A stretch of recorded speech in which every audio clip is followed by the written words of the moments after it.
Madhya Pradesh Urdu academy के ज़ेर एहतमाम जश्न ईद के तहत महफिल चार बैत का इनकाद किया गया। भोपाल गोलघर ग्राउंड महफिल चार बैत में पहली बार ख़वातीन ने शिरकत की और राग पिठानी में अपने फ़न का बेहतरीन मुजाहरा करके सामीन को महजूज किया। पेश है ये खास रिपोर्ट।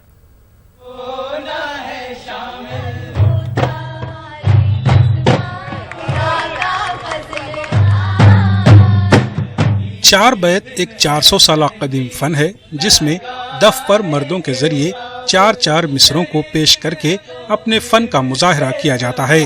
इस फन पर मर्दों की इजारादारी समझी जाती थी, लेकिन मध्य प्रदेश उर्दू अकेडमी ने इस फन में इस रिवायत को तोड़ते हुए एक नई दाग बहल डाली और मर्दों के साथ ख़वातीन ने भी अपने फन का मुजाहरा किया।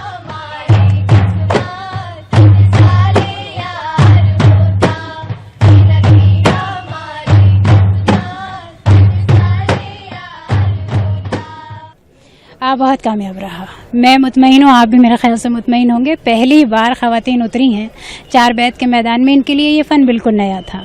तो इन लड़कियों ने अपनी पूरी मेहनत की। मध्य प्रदेश उर्दू अकादमी की वर्कशॉप में इन्होंने सीखा और उसको उसके बिल्कुल रवायती अंदाज में पेश करने की कामयाब कोशिश की है और ये मुबारकबाद के मुस्तहिक़ हैं सारी लड़कियाँ भी और जो नए लड़के भी इस मैदान में आए हैं वो भी।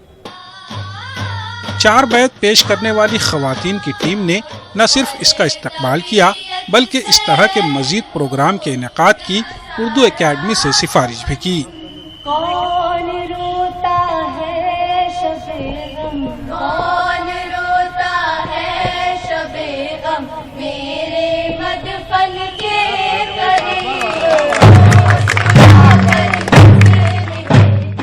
एक बहुत ही अच्छी पहल है और उर्दू अकादमी की इस पहल को हम सलाम करते हैं, इसको बहुत बहुत अप्रिशिएट करते हैं और हम चाहते हैं कि आगे भविष्य में भी इस तरह की पहल होती रहे। मेहनत बहुत थी और मज़ा भी बहुत आया और ये बड़ी बात है हमारे लिए कि हमने पहली बार किया, मतलब महिलाओं ने, तो ये बहुत अच्छा रहा एक्सपीरियंस। हाँ, मुकाबला तो था और डर भी था क्योंकि आज लड़कियां परफॉर्म कर रही थी और सबकी नज़रें जो हैं लड़कियों पर थी, तो हमको नज़रें अपने ऊपर भी लानी थी, तो वो एक मुकाबला था, तो हम उस मुकाबले से ही परफॉर्म कर रहे थे।